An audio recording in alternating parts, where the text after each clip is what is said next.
All right.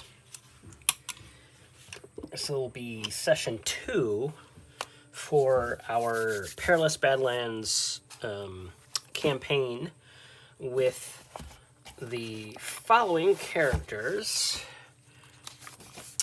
Zoran and Clara. Zoran is a half-orc fighter, barbarian title, and Clara is a human priest invoker title. Both of them come from a town, or rather a village, I should say, of Treefall within the Perilous Badlands. Something I had said at the end of the last session is we were going to figure out where they were going to come from and go from there. Right before the session, I did some sort of like organization of my campaign books. One of the major things is in this DM journal, I pasted in, or rather I taped in the sheet into the book itself. So now I have a home for the DM's version of the Perilous Badlands. I'll still use my own made book because I like the way that this is organized by hex and stuff like that. So that'll be of note. And I was going to create the town itself, but then I figured, while I think I've done this on during a session for YouTube before, I figured I would do it again for this particular campaign. So what I need to do today is to create Treefall, the grasslands village on Hex 12 of the Perilous Badlands. I figured I wanted to have these guys start here, and so far the only thing that we have to go on right now is that Treefall is a risky village, and it is in a risky tile of grasslands and surrounded by mountains. And the alignment of the town itself is neutral, so I'm thinking it's more of either a town that I don't really have anything off the top of my head. I think I wanted to roll on some tables and stuff like that. So yeah, we'll do that going forward. Okay, so first things first, I have my little sticky note that I'm going to put in this book to represent the loose layout of Treefall. But there is a way to create a town, a village, or even a city with Shadowdark. And that's what we're going to do here. So I'm actually going to put this away. I'm actually, just for the sake of the video, this is too small for the, for people to see. So what I'm going to do is I'm going to bring out probably a slightly larger piece of paper,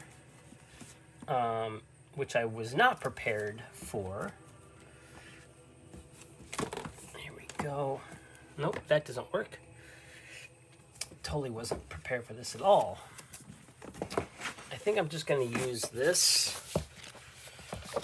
I'm going to bring out one of these.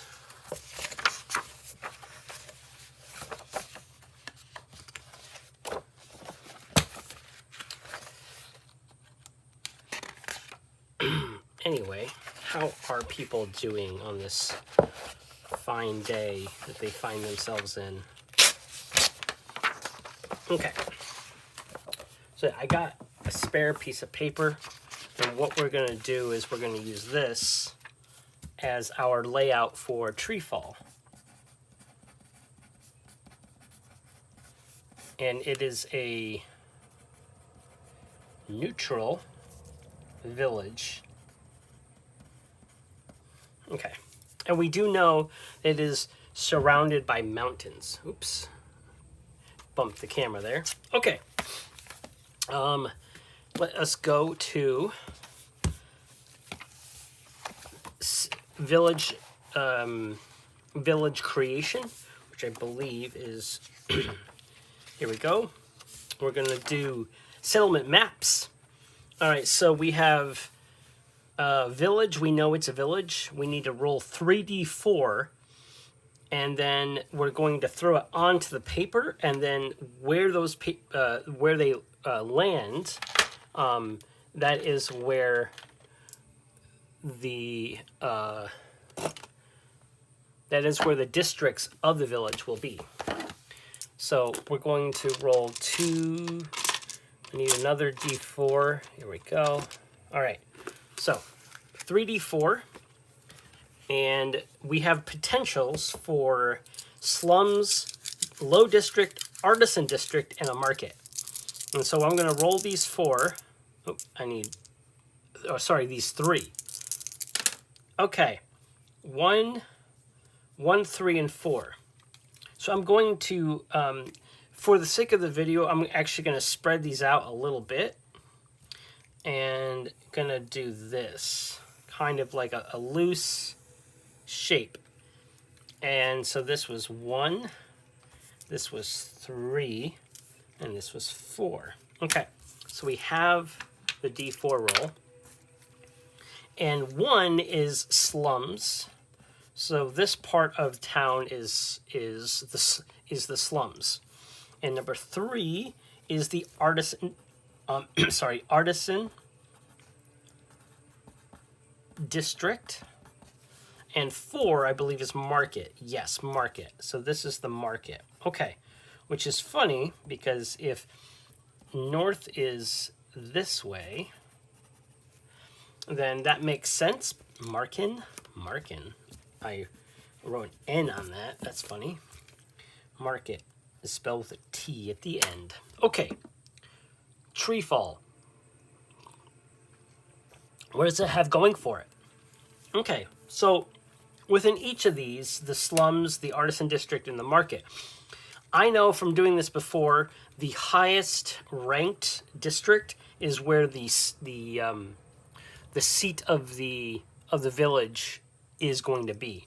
So we know that the market, number 4, is going to be where the mayor or the leader of the village is going to most likely be. Okay, so let's roll a and then we're going to roll some d4s. I believe that one is going to this one's going to be the slums, market is going to be that one, and artisan district is going to be that. So we're going to see how many points of interests. 3, 3, and 1 in the market. Okay, interesting. So the market is going to have 1 point of interest, and let's roll a d6 for the market. I got a 6, and for the market, illicit black market. Interesting. So that is the notable thing about this market. So it has 1 point of interest, is a black market. Okay, so a black market. That's interesting. Maybe the whole thing is a black market. Maybe this town deals with nothing but illicit goods. We'll see. Okay, let's go to the artisan district. Let's roll 3d6. We did the black market, now, or the market. Let's do the artisan district. 4, 4, and 3. So for the artisan district, we have 2 4s, so taverns and a 3, a temple. 2 taverns and a temple. Okay, so we have 1, 2, 3.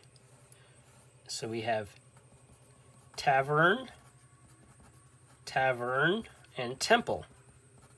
Okay, so we do know that this village has some sort of reverence or at least allegiance or a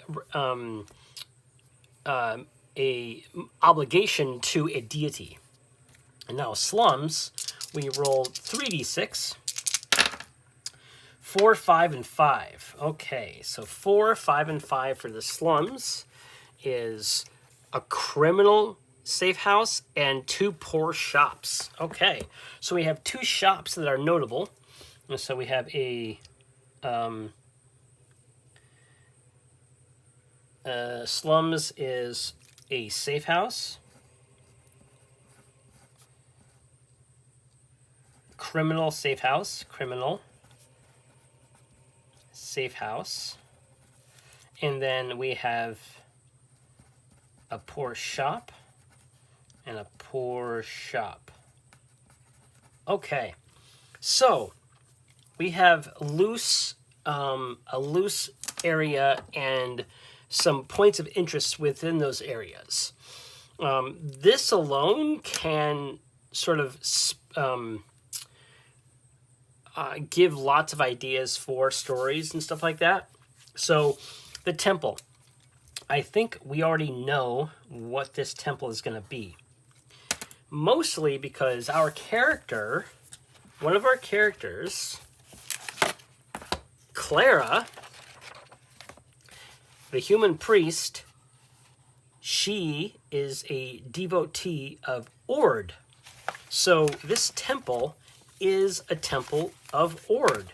Makes the most sense, as that's probably where she either was in seclusion, in study, or came to. So temple of Ord. So we already know that one of these places is a temple of Ord.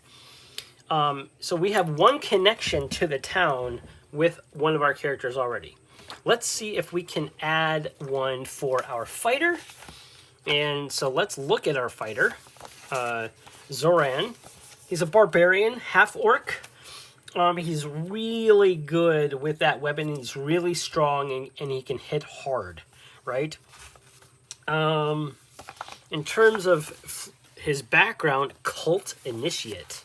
So I'm going to refresh my brain on the cult and initiate background in the core rulebook. I know it's very simple, but I just want to use it for... Where is the backgrounds? No? Where are the backgrounds? I am... Oh, here we go. Page 26. Cult initiate. You know blasphemous secrets and rituals. Okay, so something tells me that maybe Zoran's upbringing was definitely either within a safe house or maybe part of the black market. So he has connections to the slums and the market for sure. And he probably lives in the slums. So I'm going to write on both of our character sheets where they come from within the village. So Clara hails from the artisan district of Treefall. And it is implied because of her deity, she also attends the temple. And then Zoran hails from the slums of Treefall. Okay, so we have their own personal background, starting area where they come from. I want to create some sort of issue with the town, or something that is what the town is for, or what's going on. And for this, I'm actually going to use the Shadowdark book. This is where I normally would have gone to a different source, but I'm going to try to keep most of this particular campaign within Shadowdark's material. There are other books and other things I might pick up over time, depending on my inspiration and my needs. But for right now, I want to try to stick with the Solo Dark supplement, which, by the way, is free. You can go to the Arcane Library's website, and you can download this for free. And if you want a printed copy, it's not that expensive. It's a very short document. It's meant as an actual supplement for us solo players to play Shadowdark in. And honestly, Shadowdark is not that hard to play even without these rules. But okay, so what we're gonna do is, I think what I would like is to roll a few prompts on things that the town might be up for. We also could roll for we could roll for yeah, let's just roll on the prompts, some D20 roll. Actually, this is a D100 roll, so I need my D100. All right, so let us roll this a few times. Let's roll a verb. That's 17. So we have disrupt. Okay, disrupt what? 27. Disrupt glory. Oh, that is interesting. Disrupt glory. Okay, so I'm just gonna write on this sheet here, village problem. There's probably another word. Village problem. Disrupt glory. Disrupt glory. Disrupt glory. Something tells me that maybe there is I'm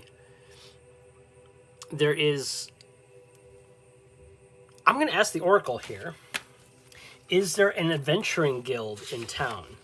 I'm going to give this a likely, which means I'm going to roll 2 d20s, and then I'll take the one that it goes more toward yes. Likely, roll 2 d20 and roll advantage, 16 and 5, so I take the 16. And so does this village have like an adventuring guild? 16 is yes on the Oracle, so we will say yes. Okay, so adventuring guild probably has an issue with its members, but I'm gonna tie this problem into one of the global effects of the Perilous Badlands.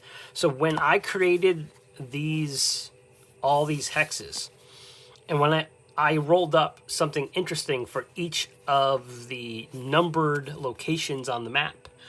I have about 15 of them, and Treefall was number 15. And if I go to my little cheat sheet here, or my DM's journal, and go to the sheet with the Perilous Badlands, and I go all the way down to Risky Village, it says it is around or over a sleeping dragon. So we know for a fact that there's at least a rumor that there's a dragon nearby, and I'm thinking it probably is on one of these mountains up here. So disrupting glory, the village problem, disrupting glory. I think that the local adventuring guild is having issues with members coming back, or in this case, not coming back. So we have missing members. Missing members.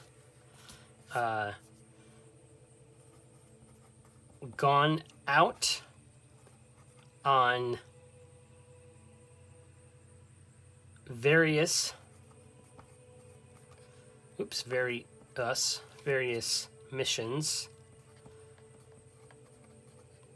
So they've gone out on various missions, but not and have yet to return, but not returned. Okay, that's my little chicken scratch there.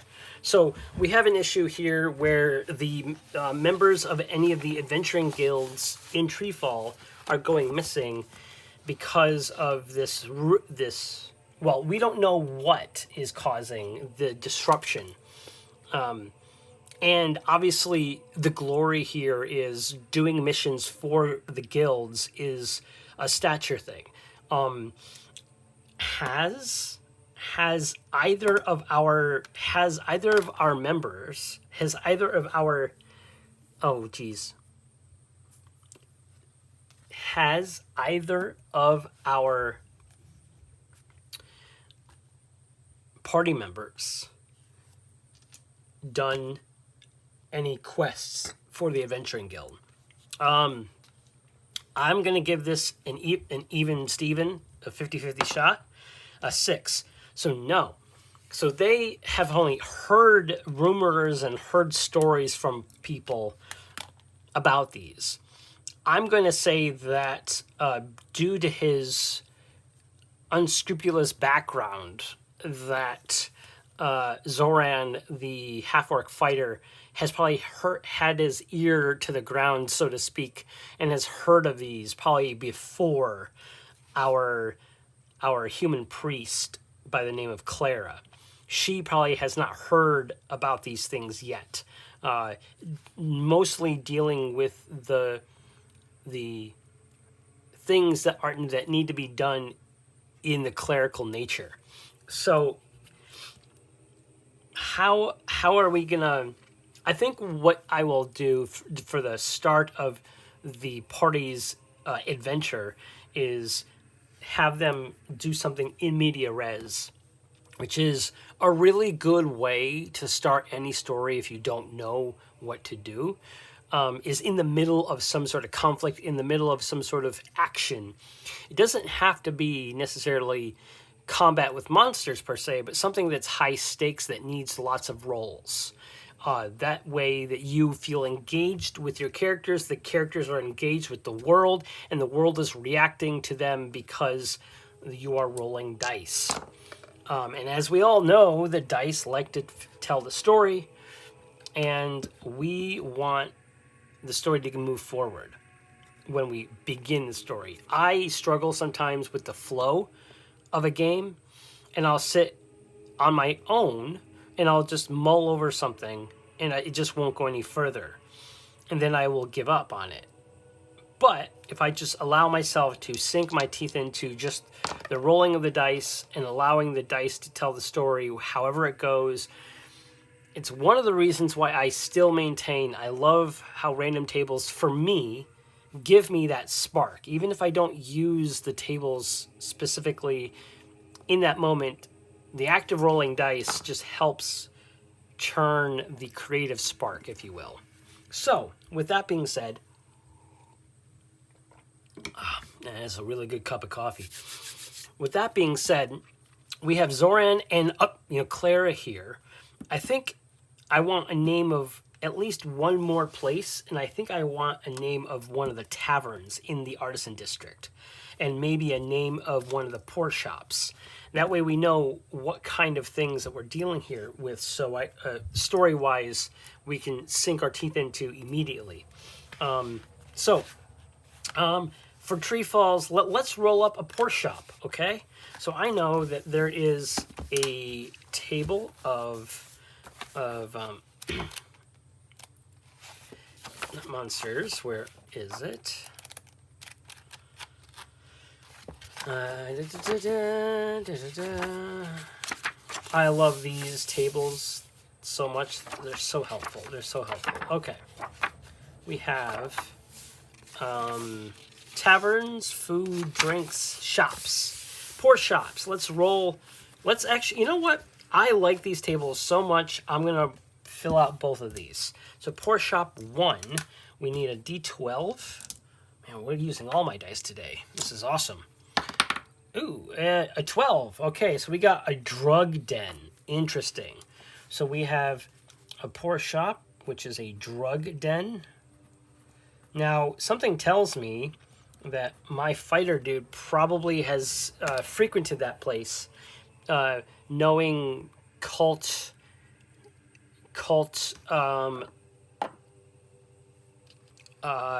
background things and dealing with that kind of stuff. Maybe he needed psychedelics or other sort of mind-altering drugs for his previous life. And because of that, the shop name is probably going to be something a little bit different than what's on here. But let's roll to see what we have. We need a d20 for this. 2d20. 13, 16. Crown and wares. I don't like that. Let's do... You know what? I already see... The drug den is actually going to be called the Jade Toad. The Jade Toad. The Jade Toad is the name of the poor shop, the drug den poor shop. Okay, now let's roll another d12 for another poor shop. 5. A money lender. Okay. Money lender. So this tells me that this area, he definitely has gone here. And I'm going to roll a 2d20 for the shop name. 14, 7. Relina's Castle. Well, I like Relina. Relina's, I'm actually not going to call it a castle. I'm going to call it Relina's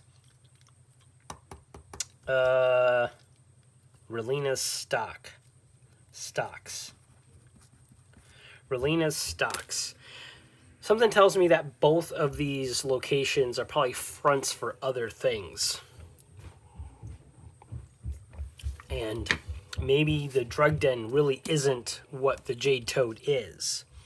Let us roll the 2 taverns in the Artisan District. Okay, so we have. There are some naming structures in the Oracle for the Shadowdark prompts. We got that, yeah. And I need a. Oh, these are just dungeon names. Got it. Okay. I am going to roll on the tavern generator. Let's roll. It's definitely what kind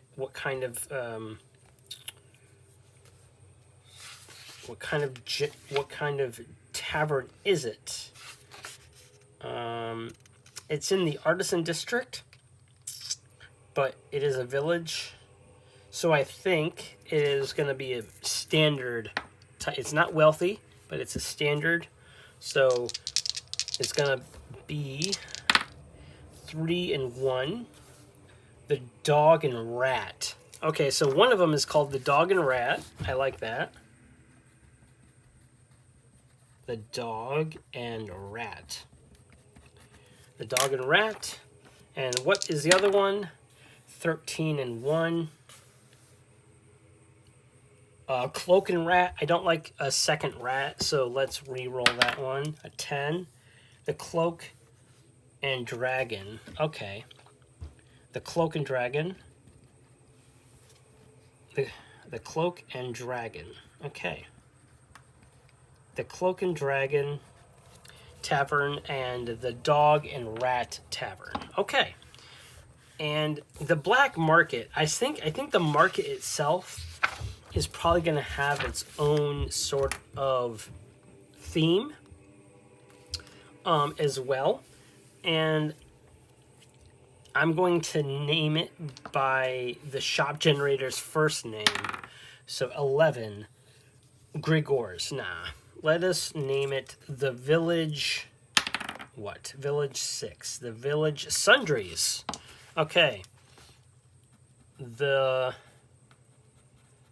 village sundries. So that's the name of the market, and that what everyone in Treefall calls it. Let's go down to the village sundries. Let's go down to the market. Let's go get something at the sundries. That kind of thing. It helps me with storytelling, and when I'm coming up with a story or a dialogue or something on the cuff, if I can reference something that I already have a name for, it's easier. Remember, everybody, prep is also play. So what we're doing here is playing the game as well.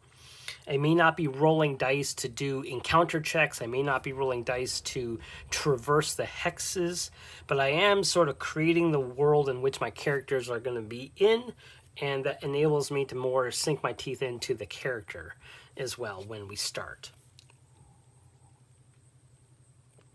Also should say that we're not starting, we have started, but when we start playing other aspects of Shadowdark. Okay. I want to roll up another sort of something happens, and this is something I did before. This will be the inciting incident for the party. So this is going to be inciting incident, and this is a phrase that I've taken over, not taken over, but I'm pulling from my Ironsworn and Ironsworn Starforged games that I play. Sean Tompkin uses this verbiage in his books, inciting incident, as a way to. This is how you start your first mission. This is how you start the game with your characters. And this thing will start the game in media res, right? Or in the middle of something. So I'm going to roll D100 roll. I'm probably going to do this a couple of times just to sort of get a feel. 89. 89 is a violent windy storm kicks up without warning. Okay, so I kind of like that. So a violent windy storm kicks up without warning. Okay, so this could be interesting. I'm going to roll again, but I think what I'm going to do is I'm going to roll on a rumors table as well, so we can have a rumor to build off of our story as well. So a rumor is going to be a thing that both of our characters will have heard before the adventure begins. 95 on the rumor, we have the princess has been kidnapped by a group of sorcerers. Interesting. Okay, so I'm going to modify that, but I'm going to still write it verbatim on here. But the Perilous Badlands itself, we haven't really figured out what sort of government the area is in, if it's in a feudal sort of state, if it's in an open democracy area, or if it's just everyone for themselves. We don't really know. But I am going to write the princess has been kidnapped by a group of sorcerers. Now, here's the thing about the sorcerers. Whenever I hear sorcerers in relation to the Perilous Badlands, I always go back to what the main theme, not theme of this, but like the big bad of this area is. When I created this area, there was a sort of theme that I saw, and then I wanted to roll who is in control of the area. So the Perilous Badlands is controlled by a sorceress by the name of Mervinavent the Malevolent. Oh my lord. Mervinavent the Malevolent. That's such a hard word for me to say. She is a forgetful middle-aged female elf-born half-demon. So We know that she is evil and wants to control this area by all means necessary. Being a sorcerer herself, she wants to do things like that. Now, we have a rumor in this area where the princess, presumably gone missing, is being told that she has been kidnapped by a group of sorcerers. So I think what I need to do is figure out, in context, to Treefall and the Perilous Badlands, the campaign setting that we're in, who this princess is. Is she a princess? Is she like the mayor's daughter? Was she actually kidnapped? That kind of thing. So I'm actually just going to roll a 50-50. Is this rumor true? Now, many aspects of this could be true, many aspects could be false, but is at least one of these aspects true? And I'm going to give this a 50-50, so anything 11 or higher is a yes, 7, so no. So part of this is false, part of this rumor is false. Okay. So I think what I want to do here is I want to start kind of bringing it together a bit with a sort of tail end role for our characters as they start their adventuring in the town, the village of Treefall. And what I'm envisioning is this. Clara and Zoran are both in the Cloak and Dragon Tavern. They start their adventure there. So I'm going to go to my DM journal here, and I'm going to write in the session note. I'm going to write, Clara and Zoran. I say meet, but they may have known each other. Meet at the Cloak and Dragon Tavern. And they hear rumors, right? They hear rumors of some important person having been kidnapped by a group of magic spellcasters, right? And that's the rumor that's been going around town. And I think Clara, being of a religious sort, wants to investigate and see if there's anything that she or the temple can do to try to find this person. Now, the local head figure of the temple does not have the capability of scrying on this missing person. And with that, the missing person's thing is not as easy as where are they, O divine lords that we pray to, please find them. That is an incapability at this time. And for Zoran, his network of like seedy under back alley dealings and stuff like that, I'm actually going to have him do a quick roll here for himself with advantage because of his cult background and his connections. But I think this is just going to be an intelligence roll. Unfortunately, his intelligence is 6, and so therefore his modifier is -2. So that's not great, but we still have advantage on we have advantage.